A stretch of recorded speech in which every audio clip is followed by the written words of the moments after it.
जय जय रघुवीर समर्थ गणाधीश जो ईश सर्वा गुणांचा मुळारंभ तो निर्गुणाचा नमो शारदा मूळ चत्वार वाचा गमू पंथ अनंत या राघवाचा ब्रह्मानंदं परमसुखदं केवलं ज्ञानमूर्ति द्वन्द्वातीतं गगनसदृशं तत्त्वमस्यादिलक्ष्यम् एकं नित्यं विमलमचलं सर्वधी साक्षिभूतं भावातीतं त्रिगुणरहितं सद्गुरुं तं नमामि। गुरुर्ब्रह्मा गुरुर्विष्णु गुरुर्देवो महेश्वरा गुरुः साक्षात् परब्रह्मा तस्मै श्री गुरवे नमः। रामामी तव दास दास म्हणवी माते कशाचे भय रामा जाईन ज्या स्थळी सुखगणा होईल तेथे जय रामाया भुवनत्रयी तुझविने नाही दुजा तारक रामा तू सकलार्थ पूर्ण करिशी तू तात मी बालक शुकासारिखे पूर्ण वैराग्य ज्याचे वसिष्ठा परे ज्ञान योगेश्वराचे कवी वाल्मिका सारिखा मान्यैसा नमस्कार माझा सद्गुरु रामदासा अनेन प्रियतां देव भगवान जानकीपति श्रीरामचंद्र पूर्वेशाम् अस्माकं कुलदैवतम् श्रोतावक्ता श्रीराम समर्थ श्रीराम समर्थ श्रीराम। थोडंसं नामस्मरण करूयात। ताट बसायचं। श्रीराम जय जय राम श्रीराम जय जय राम श्रीराम जय जय राम श्रीराम जय जय राम श्रीराम जय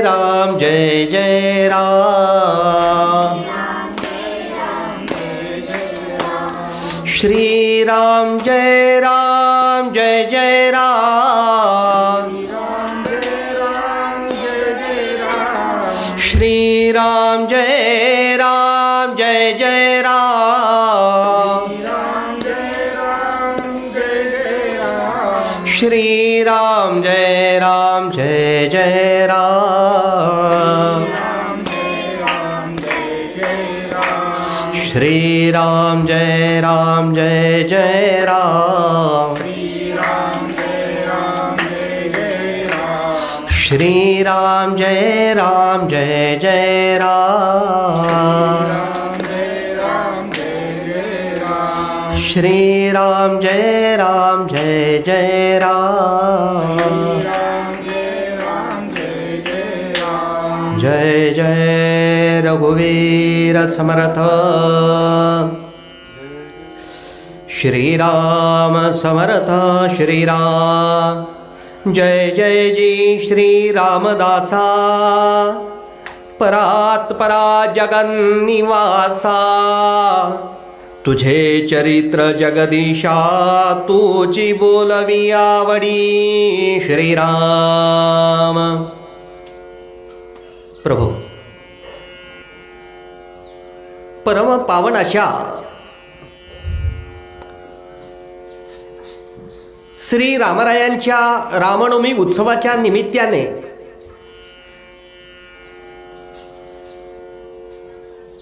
आपण श्री समर्थांचं चरित्र कथन श्रवण करतोय। ज्या ठिकाणी अधिष्ठानच समर्थ आहेत अशा ठिकाणी समर्थांचं चरित्र कथन करणं आणि श्रोते रूपामध्ये ते श्रवण करणं हे भाग्यच लागतं।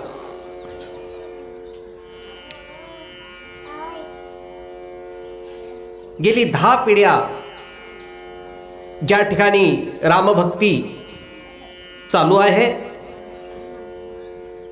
अशा या तेलंगणमधल्या एडपल्ली गावातील या समर्थांच्या मठामध्ये आपली ही श्री समर्थांची कथा चालू आहे।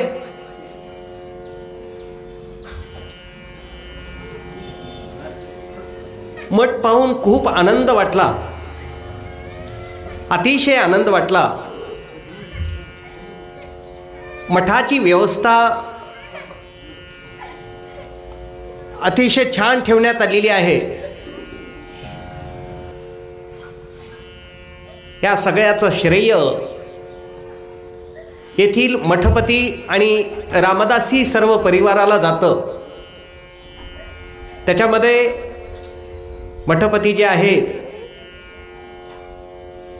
आदरणीय जयराम बुवा रामदासी आणि त्यांच्या प्रत्येक कार्याला साथ देणारे, त्यांच्या पाठीशी खंबीरपणे उभे असणारे त्यांचे बंधू परशुराम बुवा रामदासी आणि सुरेश बुवा रामदासी या सगळ्यांच्या माध्यमातून आपल्या या एडपल्ली गावातील श्री समर्थांच्या या मठाचं कार्य मोठ्या प्रमाणात चाललं आहे। यातच आनंद आहे। समर्थाला दुसरं काय अपेक्षित होतं? सगळीकडे मठ व्हावेत, रामभक्ती वाढावी, याच उद्देशाने समर्थांनी असे तू हिमाचल मठांची स्थापना केलेली आहे। मठाचं जाळं उभं केलेलं आहे। असंच कार्य या मठाकडून समर्थ करून घेऊत अशी प्रार्थना करतो आणि श्री समर्थांच्या कथानकाकडे वळतो।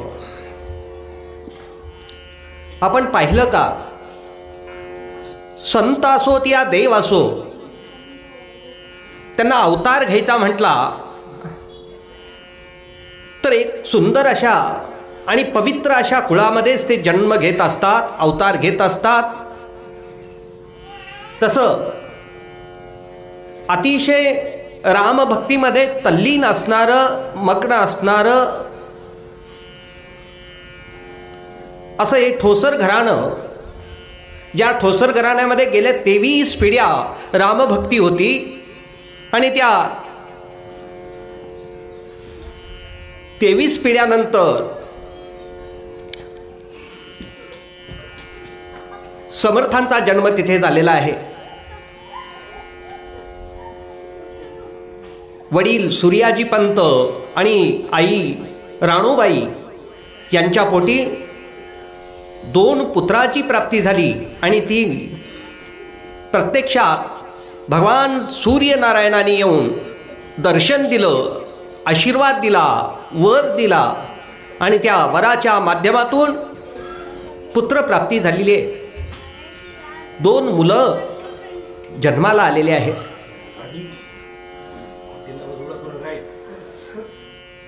आणि पहिल्या मुलाचं नाव गंगाधर असं ठेवण्यात आलेलं आहे, कारण राणूबाईंनी गंगा मातेला प्रार्थना केली होती, नवस बोलला होता की पहिला मुलगा झाल्यानंतर मी त्या मुलाचं नाव गंगाधर ठेवेन म्हणून। त्यानुसार गंगाधर ठेवण्यात आलं। नंतर दुसरा मुलगा जन्माला आला, त्याचंही नाव नारायण असं ठेवण्यात आलं।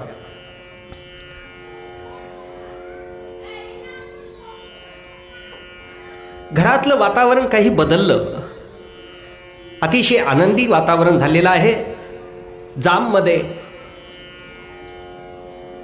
राणूबाई, सूर्याजी पंत त्या मुलांच्या सगळ्या त्या लीलांमध्ये आनंदी आहेत. इकडे मुलांच्या लीलांमध्ये आनंदी असतानाच रामभक्ती काही विसरत नाहीयेत, देवाची भक्ती काही विसरत नाहीयेत. काय होतं एक एक वेळेस काही आनंदाच्या गोष्टी झाल्या की आपण सगळं विसरून जातो, देवाला विसरतो. ज्या भगवंताच्या कृपेने आपल्याला ते प्राप्त झालेलं असतं, मिळालेलं असतं, मूळ त्यालाच विसरतो आणि आनंद आपण घेत असतो. पण इकडे मुलांचं चाललेलं आहे खूप छान पद्धतीने. श्रेष्ठ गंगाधर स्वामी हे वडिलांच्या पायावर पाय देऊन त्यांचा कार्यभाग सांभाळत आहेत. 12 गावचं कुलकर्णी पद आहे आणि त्यांचा कार्यभाग सांभाळत आहेत. सूर्याजी पंतांना अतिशय आनंद वाटतोय आणि नारायण मात्र काल सांगितल्याप्रमाणे नारायणाला अनुग्रह झालेला आहे प्रत्यक्षात प्रभू रामचंद्राचा. नारायण मात्र आपल्या मित्रांमध्ये खेळण्यामध्ये मग्न आहे. नारायणाचे 8 मित्र होते असं चरित्रामध्ये सांगण्यात आलंय. समर्थ प्रतापकार गिरीधर स्वामी म्हणतात अष्टजुष्पत्ती म्हणजे 8 मित्र त्यांचे होते. त्या 8 मित्रांच्या सोबत ते अखंड खेळत असायचे. आज या बागेमध्ये तर उद्या त्या मळ्यामध्ये नदीवर पोहायला जायचं, खूप खूप पोहायचं, खूप खोडीपणा करायचा. बालपणाच्या सगळ्या लीला, सगळा आनंद नारायण घेतोय. काय काय खोडीपणा केला असेल लक्षात ठेवा. जे मुलं लहानपणी खोडीपणा करत असतात, काहीतरी करत असतात, काहीतरी करण्याची त्यांची इच्छा होते, त्यांची बुद्धी होते, त्यांची कृती होते, तेच मुलं पुढे चालून मोठे होत असतात, मोठे होतात. मोठे झाल्यानंतर आणि हुशारही होतात. ज्याच्या चेहऱ्यावरची माशी उठत नाही, काही डोकं चालत नाही, अशी व्यक्ती पुढे मोठे झाल्यानंतर काही करू शकत नाही.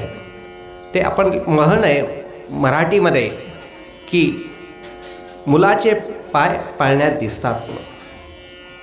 तसं लहानपणीच आपल्याला मुलाचे लक्षणं दिसून येतात की हा मुलगा पुढे चालून काय करेल. तसं अत्यंत हूड, अत्यंत खोडी आणि अनेक खोडीपणा करण्याच्या संकल्पना बुद्धीमध्ये येणं हे पण हुशारपणाचंच लक्षण आहे. आपले मुलं काही चांगल्या गोष्टी करत असतील तर त्यांना रागवू नका, कारण त्यांचा हुशारपणा तिथं प्रगट करत असतात. हो, त्यांची बुद्धी, त्यांच्या बुद्धीला चालना तिथं मिळत असते. त्यांच्या नवीन नवीन संकल्पना, नवीन नवीन कल्पना त्यांच्या डोक्यामध्ये येत असतात आणि त्या आल्यानंतर ते प्रत्यक्षात उतरवण्यासाठी काही ना काही करत असतात लहान मुलं.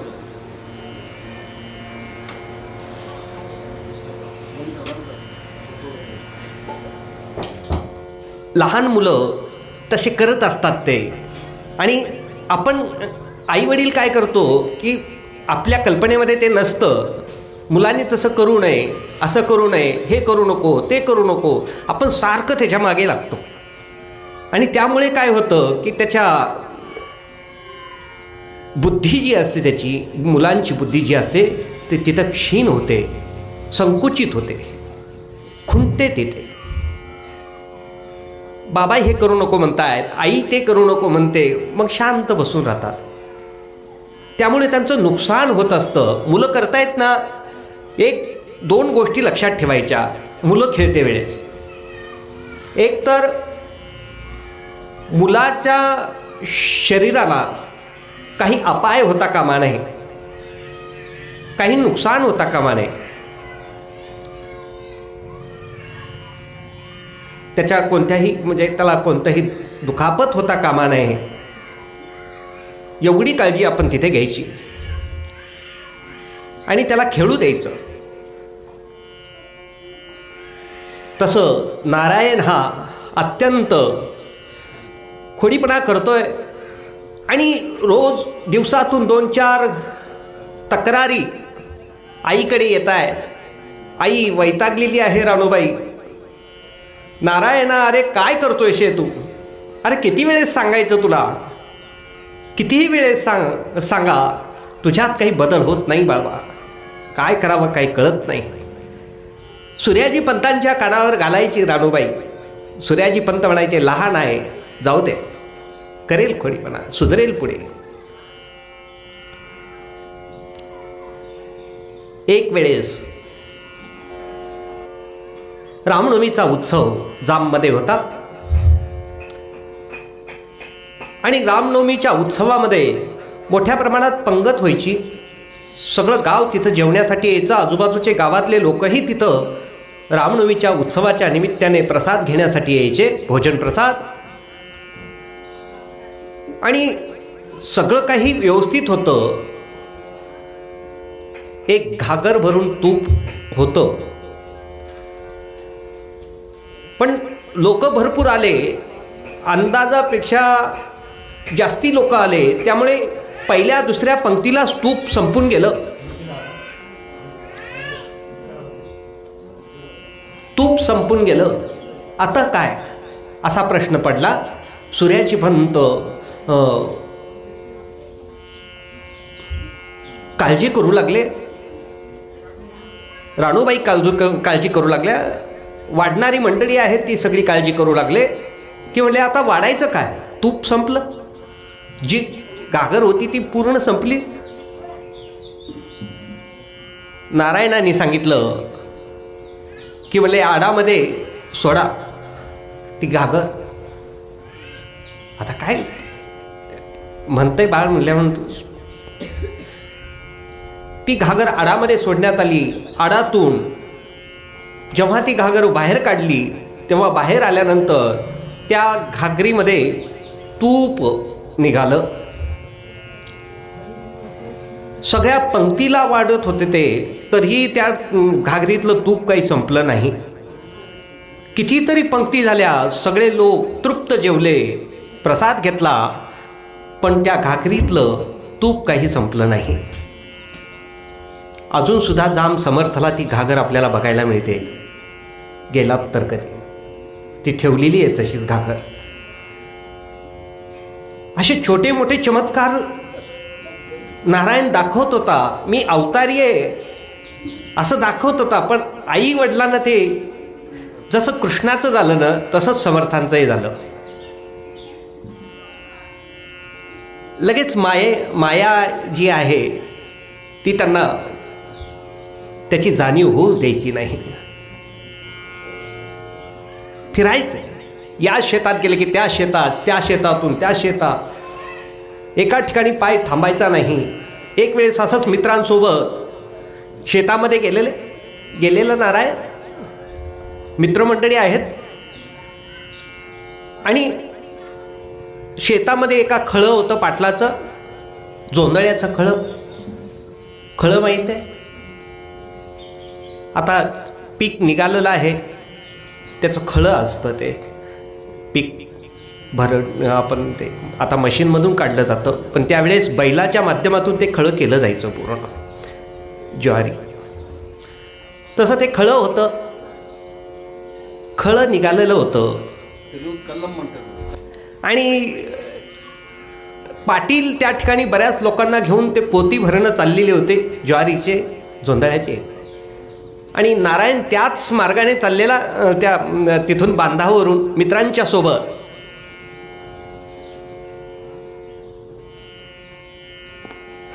शांत जावं ना, पण खोडीपणा अंगामध्ये खूप. त्यामुळे पाटील ते पोतं उचलू का मी?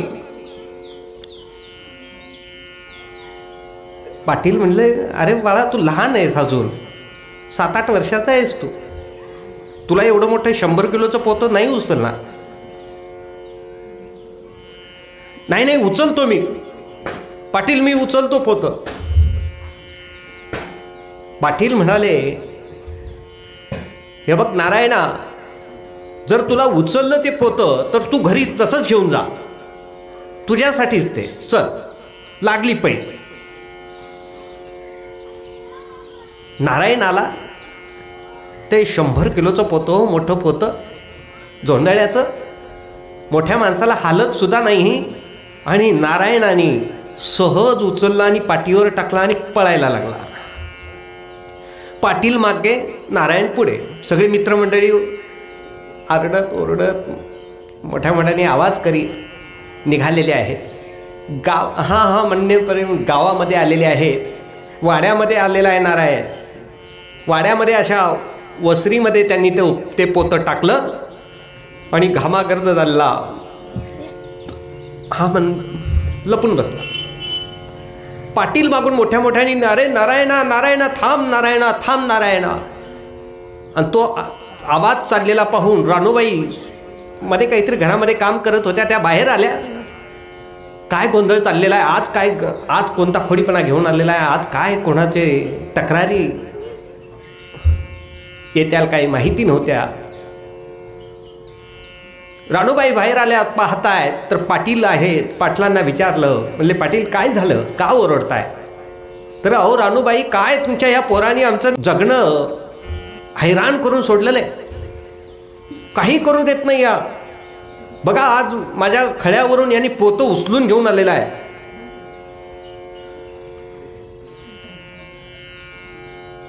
आवाज दिला राणूबाईंनी, नारायणा कुठेस, बाहेर ये लवकर. नारायणा ऐकायला आलं का, बाहेर ये. नारायण बाहेर आलेला आहे, भीत भीत भीत येतोय. आणि आल्यानंतर पाहिलं की पाटील आहे, त्याची मित्रमंडळी आहे, आई उभी आहे. आता आई काय शिक्षा करेल याची कल्पना नव्हती. त्यामुळे भीत भीत भीत आईच्या समोर नारायण आलेला आहे. आईला म्हणतो, आई काय आई? नारायणा, अरे या पाटलाच्या शेतातलं तू जोंधळ्याचं पोतं न सांगता उचलून घेऊन आला, तसंच घेऊन आला. नारायण म्हणतो, आई नाही, मी पाटलाला विचारलं की पाटील मी हे पोतं उचलू का? तेव्हा पाटील म्हणाले की नारायणा, तुला जरी उचललं पोतं तर तू तसंच घरी घेऊन जा, असं म्हणाले ते, म्हणून मी घेऊन आलो. आई खरंच आई, खोटं नाही बोलत मी तुला. आईला कळालं की नारायण खोटं बोलत नाही. पाटील खोटं बोलत होते की नारायण मला न सांगता पोतं घेऊन आला असं म्हणत होते. पण नारायणाने सांगितल्यानंतर राणूबाई म्हणाल्या, माझा नारायण कधीही खोटं बोलत नाही, तुम्ही चुकलात पाटील, जा तुमचं पोतं घेऊन तुम्ही. तेव्हा तर पाटील उचलण्यासाठी गेलं ते पोतं, तर पाटलाला काही उचले ना, तर पोतं हालायलाच तयार नाहीये. आणि नारायण तिकडे हसतोय मुश्किलपणे. आणि जेव्हा पाटील असं वळून पाहतोय तर नारायणाच्या ठिकाणी प्रत्यक्षात मारुतीराया त्याला दिसलेले आहेत पाटलाला. असे छोटे मोठे चमत्कार बालवयामध्ये समर्थांच्या जीवनामध्ये झालेले आहेत. दाखवत होते ते की मी हनुमंताचा अवतार आहे. आता एक खोडीपणा चाललाय म्हटल्यानंतर याच्यावर बंधन आणण्यासाठी एकच उपाय, प्रत्येक जण गावातलं यायचं, प्रत्येक गावातली स्त्री यायची, प्रत्येक पुरुष यायचा आणि राणूबाईंना म्हणायचंय की आज नारायणाने हा खोडीपणा केला, आज हे केलं, हे नुकसान केलं, ते केलं, असं केलं, तसं केलं. हे ऐकून ऐकून राणूबाई कंटाळल्या होत्या. ह्या नारायणावर काय उपाय करावा म्हणजे याचा हे खोडीपणा थांबेल आणि काहीतरी आता आई म्हटल्यानंतर आईची एक श्रद्धा हे असते हो, भोळेपणा असतो तिथे, की याला काहीतरी बाहेरचं झालं का, असं का वागतोय हा, असे कशामुळे वागतोय, असं अनेक लोकांना दाखवलं त्यांनी, पण त्याच्यात कुठेही बदल होत नव्हता. तक्रारी मात्र जास्तीच येऊ लागल्या. म्हणून तक्रारी जास्ती आणि मुलं खोडीपणा करायला लागले की आता यांचा विवाह लावून दिला पाहिजे असं आई वडील ठरवून टाकतात. आता याच्या गळ्यामध्ये लोटणं अडकवलं की शांत होईल असा विचार करत असतात. म्हणून आई अधूनमधून त्याला विवाहाचा विषय काढायची. तेव्हा तो रागवायचा, चिडायचा नारायण आणि निघून जायचा बाहेर, दिवसभर यायचा नाही परत. आईला वाटायचं की कशाला बोलले मी, आज दुपारी जेवायला सुद्धा आला नाही तो. आईच कुठेतरी शांत बसायची. परत 1-2 दिवसानंतर विषय काढायची. नारायणा, अरे विवाहाचा विषय काढला की नारायण चिडायचा. असंच एक वेळेस विवाहाचा विषय काढला आणि नारायण चिडून निघून गेलेला आहे बाहेर. सकाळी गेलेला, दुपारी आलेला नाहीये. सगळीकडे शोधाशोध झाली. संध्याकाळ झालेली आहे, तरीही कुठे नारायण दिसत नाही. मित्रांना विचारलं, म्हणले कुठे आहे नारायण. प्रत्येकजण सांगतंय मला माहिती नाही. आज सकाळी आमच्यासोबत होता, पण नंतर काही आमच्यासोबत नव्हता तो. प्रत्येकजण सांगतंय. आणि जाम गावाच्या बाहेरच्या बाजूला एक नदी आहे छोटीशी. त्या नदीच्या काठावर एक मोठं ओढाचं झाड होतं. अजूनसुद्धा ते ओढाचं झाड आहे. आता तेच आहे का दुसरं वडाचं झाड आहे कल्पना नाही, पण अजून दाखवलं जातं तिथं. त्या वडाच्या झाडाच्या शेंडीवर जाऊन बसलेला आहे नारायण. कोणालाही दिसत नाहीये. तिथपर्यंत जाण्याची कोणाची हिंमतही होत नाही, अशा ठिकाणी जाऊन बसलेला आहे. एकाने पाहिलं मित्रांनी की म्हणले नारायण इथं बसलाय, चला सांगूया गावामध्ये. लगेच तो गावामध्ये येऊन त्यांनी सूर्याजी पंतांच्या वाड्यामध्ये येऊन रानूबाईंना सांगितलं की म्हणले काकी काकी नारायण तिथे बसलेला आहे. रानूबाई सगळी घरची मंडळी आलेले आहेत त्या झाडाच्या खाली. मोठ्या मोठ्याने आवाज देत म्हणताय, नारायणा अरे उतर खाली बाबा, उतर खाली, एवढ्या वर जाऊ नकोस, पडशील, उतर, जाऊ दे, मी काही बोलणार नाही तुला काही याविषयी, परत लग्नाविषयी मी कधीच विषय काढणार नाही, उतर खाली. नारायण अजिबात हालत नाहीये तिथून, शेंडीवर जाऊन बसलेला आहे.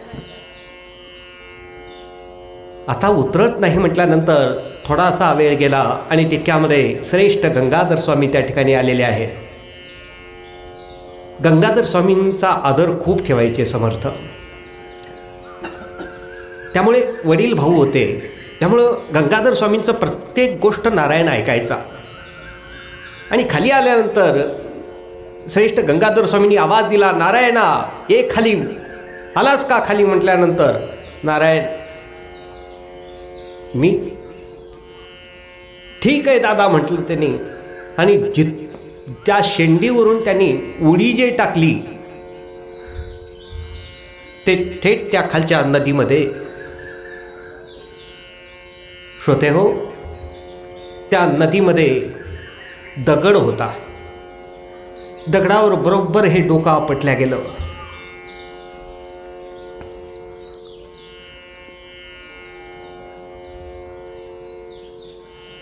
भाळी शोभे आवाडू, हुरमुजी गळा मेखळा, वरी गौरवर्ण मस्तकी चिरा भरजरीचा, असं जे वर्णन आपण ऐकतो ते ज्यावेळी डोकं त्यांचं खाली आपटलं त्यावेळेस त्या दगडाला डोकं आपटल्या गेलं आणि इथे टेंगूळ आला, असा आबाळू म्हणतो आपण त्याला. बाहेर आले नारायण आईनी डोक्यावरून हात फिरून पाहिला तर असा आवाळू पुढे आहे. समर्थांच्या प्रत्येक चित्रामध्ये, प्रत्येक मूर्तीमध्ये समर्थांचं ते आवाळू आपण पाहतो. आवाळू आहे मधोमध असं. ते शेवटपर्यंत समर्थांचा आवाळू तसंच राहिलं. ते बालपणाची लीला आहे, ते करामत आहे ती. अशा छोट्या मोठ्या गोष्टी करायच्या. आई हा प्रसंग झाल्यानंतर थोडी शांत होते राणूबाई, की म्हणले हा विषय लग्नाचा काढला की हा फार चिडतोय. श्रेष्ठ गंगाधरांनी सांगितलं की म्हणले आई तू सारखं सारखं त्याच्यापुढे लग्नाचा विषय काढत जाऊ नकोस, कारण तो हातचा निघून जाईल आपल्या, त्याला आवडत नाही ते. कारण आता श्रेष्ठ गंगाधर स्वामींचं लग्न झालेलं आहे. त्यांना पार्वती नावाची उत्तम पद्धतीची पत्नी मिळालेली आहे. श्रेष्ठ गंगाधर स्वामींचा प्रपंच चालू आहे. राणूबाईंना वाटायचं की नारायणाचंही लग्न व्हावं, म्हणून ती सारखं त्याच्या मागे लागायची. त्याचा गूढपणा खोडीपणा कमी व्हावा हाही उद्देश त्याच्या मागे होता. पण नारायण लग्नाचा विषय काढला की पळून जायचा, कुठे तर निघून जायचा, रागराग करायचा, काहीतरी करून घ्यायचा. त्यामुळे आई भीत भीत हा विषय कधी कधी काढायचीच. काढणार नाही असं होतच नाही. आई हे आईच असते. काही झालं तर आई आपला हट्ट काही सोडत नसते. त्याचा अनुभव मला पण आहे. आणि दिवसेंदिवस खोडीपणा वाढत चाललेला आहे. आणि काय स्थिती होती हो त्यावेळेस. नारायणाच्या कानावर त्यावेळेस आता मुंज झालेली होती नारायणाची. 8 वर्षाचं वय होतं.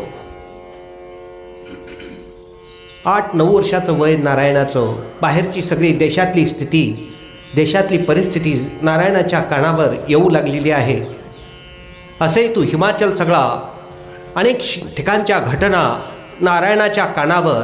कारण स्वतः वडील सूर्याजी पंत कुलकर्णी असल्यामुळं त्यांच्या त्या सगळ्या गोष्टी घरामध्ये यायच्या, कानावर यायच्या.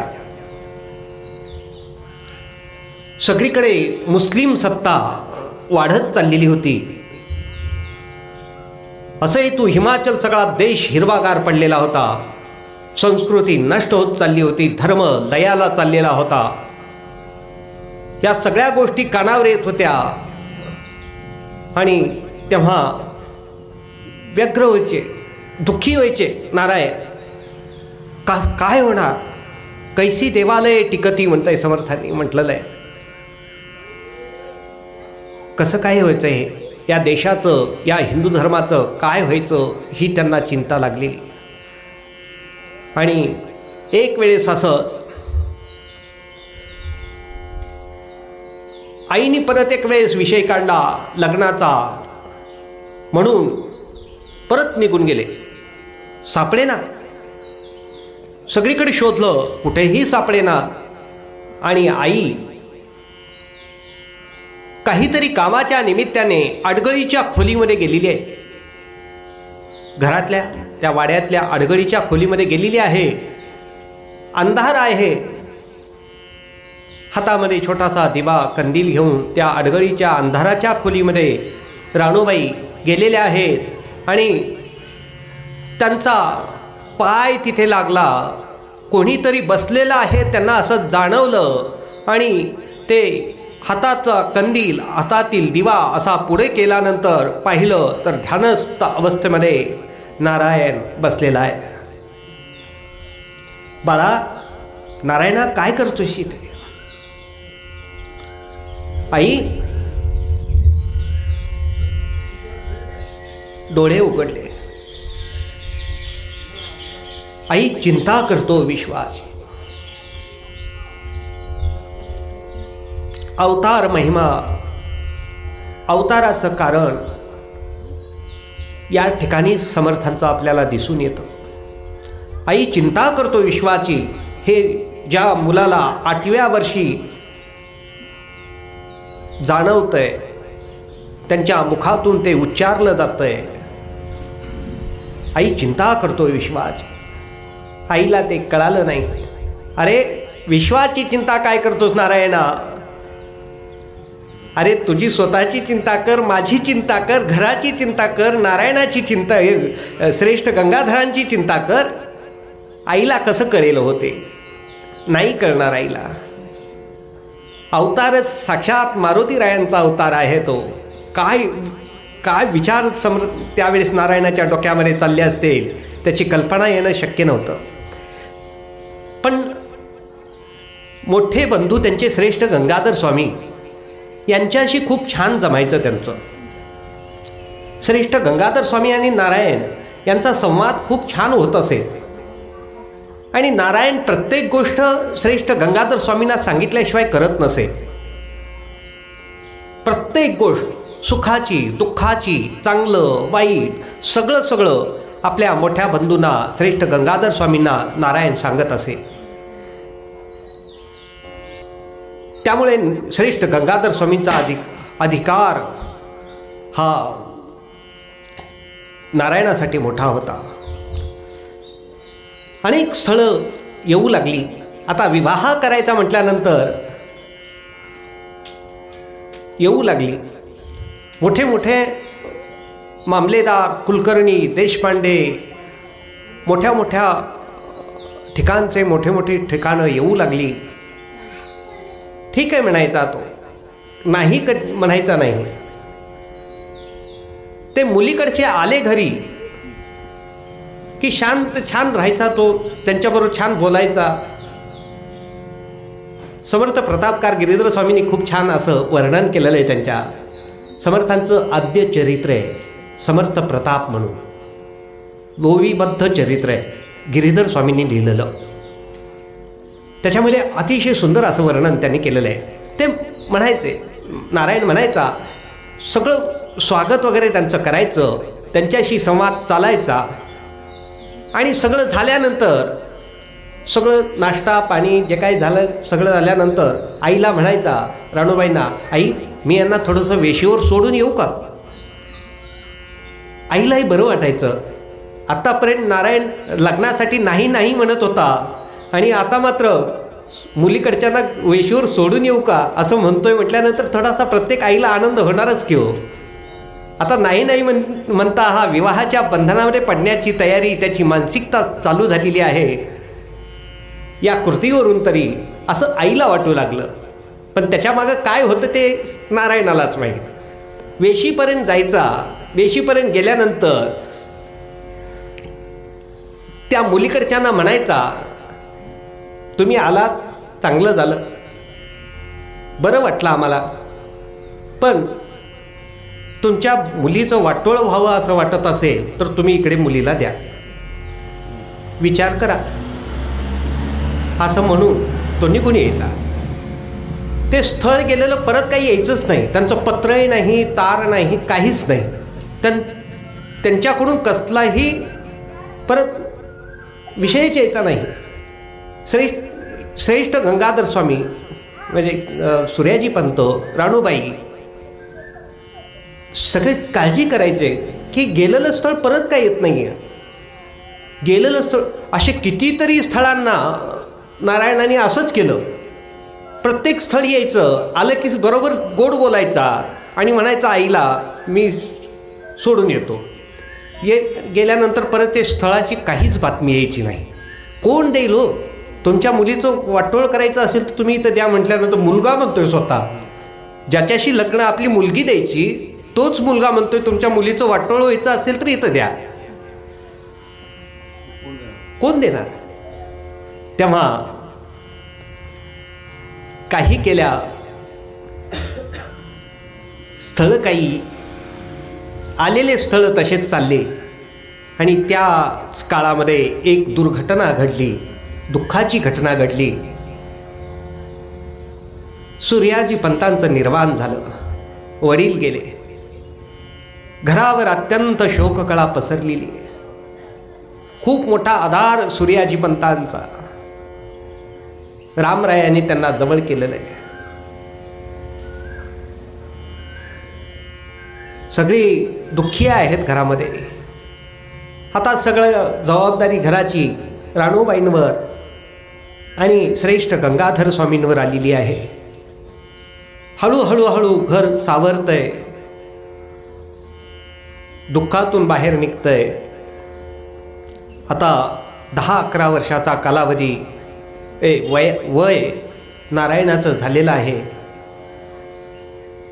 त्या काळानुरूप 11-12 वर्षाचं असताना मुलांचे लग्न लागत असत. एका दृष्टिकोनातून ते चांगलंच होतं.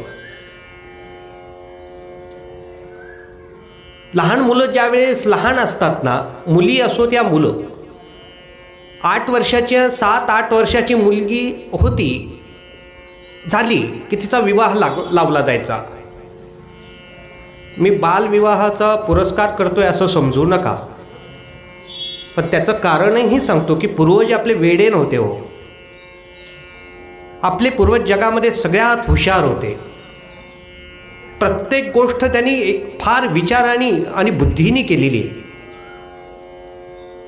तेव्हा ते 7-8 वर्षाची मुलगी झाली आणि 8-10-12 वर्षाचा मुलगा झाला की त्याचा विवाह लावला जायचा. त्याच्या मागचं कारण, लहान मुलगी असल्यानंतर ती जेव्हा सासरी जायची तेव्हा बारक्या बारक्या गोष्टी ती सगळ्या घरातल्या शिकून घ्यायची. घरातल्या प्रत्येक व्यक्तीशी ती एकरूप व्हायची. कारण लहान असल्यामुळं तिला स्वतःचा अहंकार नसायचा. आता 30-35 वर्षाची मुलगी जेव्हा घरी सून म्हणून येते, आपल्या अहंकारही घेऊन येते हो ती स्वतःचा. 20-25-30 वर्षाशिवाय तर विवाह नाही दिसत. आता 25च्या पुढंच विवाह मुलींचे. शिक्षण शिकवायचे ना, शिक्षण शिकू द्या, पण किती कौटुंबिक व्यवस्था किती बिघडत चालली याचीही आपण कधीतरी कल्पना केली पाहिजे. याचाही विचार आपण कधीतरी केला पाहिजे, पण ते आपण करत नाही आहे. फार भयंकर स्थिती भारतामध्ये सध्या निर्माण होते. पाश्चात्य वातावरण आपल्या भारतामध्ये हळूहळू पसरत चाललेलं आहे. ती मुलगी त्या घरामध्ये गेल्यानंतर त्या लोकांशी एकरूप व्हायची, हळूहळू सगळं शिकून घ्यायची आणि ते एक 15-20 वर्षाचं होईपर्यंत सगळी ती तयार व्हायची. त्या घराच्या सगळ्या प्रत्येक व्यक्तीशी एकरूप व्हायची. आल्यानंतर पहिल्या वर्षीच, अरे आई वडील तुझे तिकडं, आपण दोघं इकडं. आताच्या मुलींचं कोणीही नको, तू आणि मी, अशी स्थिती निर्माण झालेली आहे. मुलांचीही तशीच आहे, मुलींचीही तशीच आहे. म्हणून तो बालविवाह त्या काळामध्ये व्हायचा. त्याच्यामागे खूप काही कारणं आहेत, खूप काही सांगता येईल, पण थोडक्यामध्ये सांगितलं. तसं नारायणाचं आता 11-12व्या वर्षाकडे पदार्पण होत आहे आणि आईला काळजी लागून राहिली की नारायणाचं लग्न झालं पाहिजे, विवाह झाला पाहिजे. त्याच्यासाठी खूप प्रयत्न करते, बोलते, पण आईला अनेक प्रसंगातून कळलेलं आहे की नारायणाच्या पुढे विवाहाचा विषय काढला की नारायण मात्र चिडून रागून निघून जातो. त्यामुळे तो विषय काढताना ती भीतच विषय काढायची.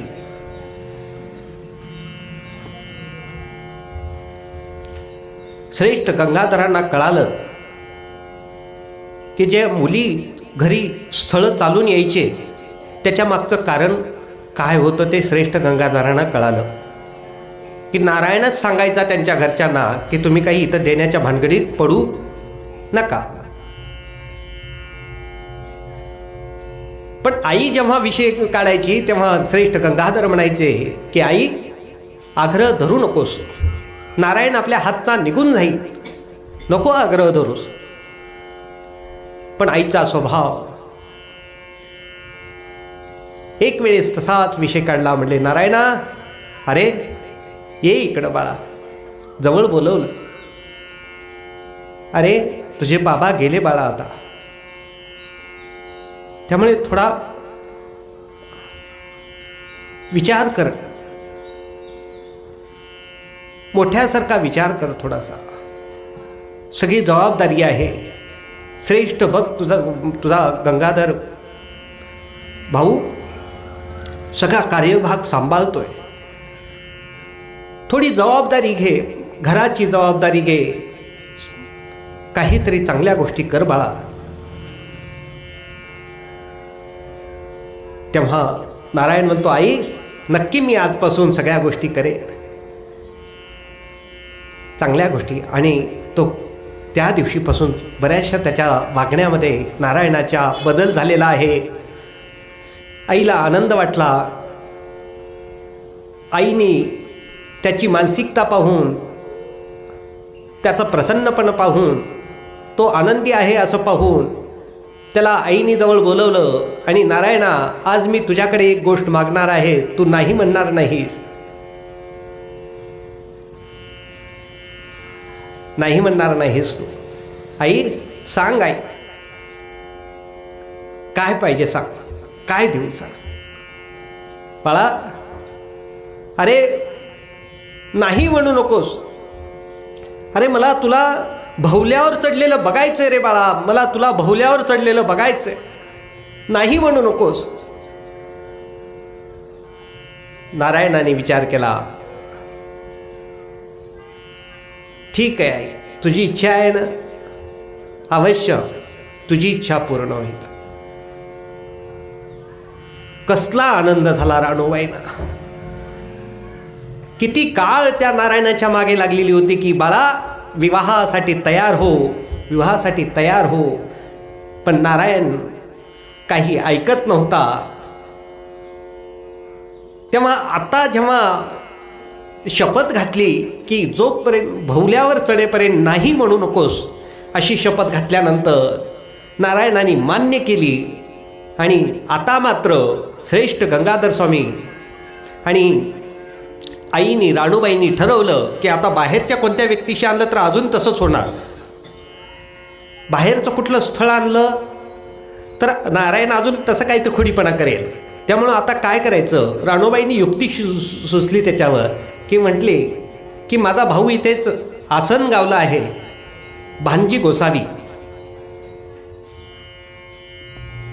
राणूबाईंचा भाऊ तिथेच आसनगावामध्ये, तिथून 5 किमी अंतरावर जामच्या जवळ भांजी गोसावी कीर्तनकार होते. ते भांजी गोसावी, हा, त्यांची मुलगी होती. त्या मुलीलाच देण्याचं राणूबाईंच्या मनामध्ये आलं आणि ती आपल्या भावाकडे गेली. भावाला सगळं सांगितलं. अरे तुझी मुलगी मला माझ्या नारायणासाठी सून म्हणून, हे पत्नी म्हणून हवी, मला तुझी मुलगी सून म्हणून हवी. भांजी गोसावीला आनंद झाला. म्हणजे ठीक आहे ताई, तुला वाटतंय ना नारायणासाठी माझी मुलगी असावी, काही हरकत नाही. आणि झालं, विवाहाचा विषय ठरला, बोलणं झालं आणि आसन गावामध्ये विवाहाचा विषय, विवाहाचं सगळं कार्यक्रमाचं आसनगावमध्येच ठरलं त्यांच्या वाड्यामध्ये. आणि विवाहाचा विषय कसा होतो तो विषय आपण उद्याच्या सत्रामध्ये पाहूया. जय जय रघुवीर समर्थ.